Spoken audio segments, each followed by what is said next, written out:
Hey guys, welcome back for a video. Welcome to one of my last videos on the MM2 Christmas update. I probably will be making maybe one or two more videos. I was planning on making a video showing all the hiding spots on station, but there isn't really any hiding spots on station, so I don't know if I'll make that video. I'll probably make maybe one or two more videos on this update.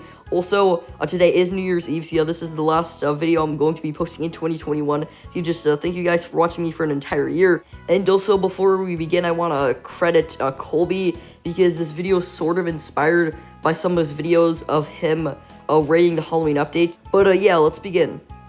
Basically, how this video is going to work is that I'm going to be taking the content of every single Christmas update and see how much content it had, and then I'm going to be comparing it to how much content other Christmas updates had to see if this Christmas update's actually good or not. So first off, let's start off with the 2014 Christmas update. Alright, so not a lot of players actually know that there was a 2014 Christmas update, but there actually kind of was. It actually was when MM1 became MM2, basically, and all this update really had was a really bad lobby.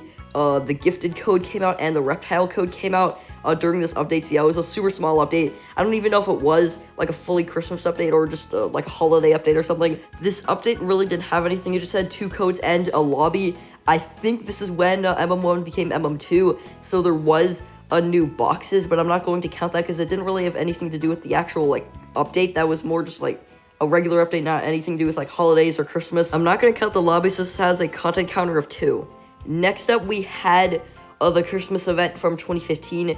This event had 2 new boxes, the gun box, the knife box. If you had elite, you were able to get the green elite knife and also Christmas crafting, which allowed you to craft already existing godlies with Xmas gifts to get godlies like a hands-on chill. This update has a content counter of 4.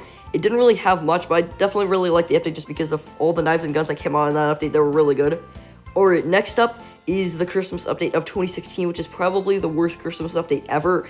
Basically, all they added was Santa's Workshop and Christmas crafting. But the thing is, you were able to craft flames starting in that update, but flames was able to be crafted all the way through season 1. So does that even count? I'm gonna say it doesn't really count. All I'm gonna say it actually is that all that happened in that update for content-wise was the Santa's Workshop. So this has a content counter of 1. Alright, next up we have the Christmas update of 2017. In this update we had Santa's Workshop, or whatever it's called. I think it's Santa's Workshop. A new box, challenges, a new pack, and also the leaderboard. See, this update it was actually pretty decent. It had a content counter of 5.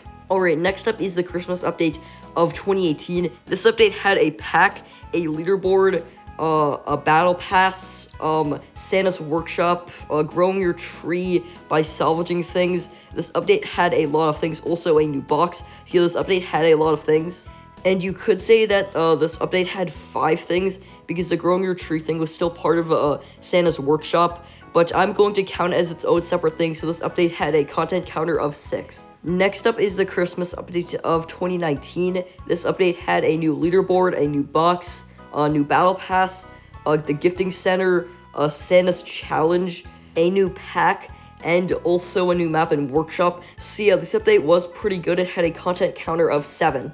Alright, next up is the Christmas update of 2020. This update had a godly shop, a box, a battle pass, a leaderboard, Santa's challenge, the gifting center, and 2 maps. They brought back a workshop and also a new map in log cabins. Yeah, this update had a content counter of 8.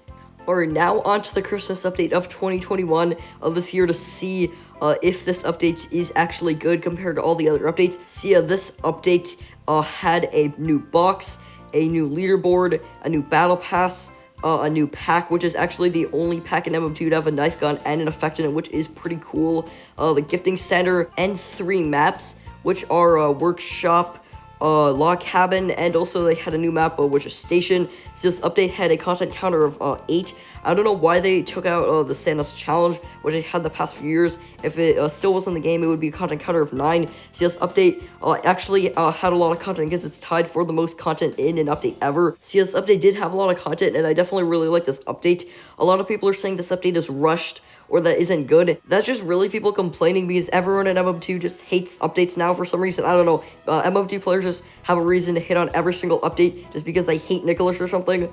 because this update definitely had a lot of content, and people are saying this update was rushed, it was lazy, it wasn't good, and all the old updates were better. It just isn't true, because all the old updates, we really didn't have as much content, and this is the most content we've ever had in a Christmas update, tied with 2020. But yeah, I think that'll be for today's video. Make sure to like, subscribe, and turn on post notifications. I'll troll that outro. Peace.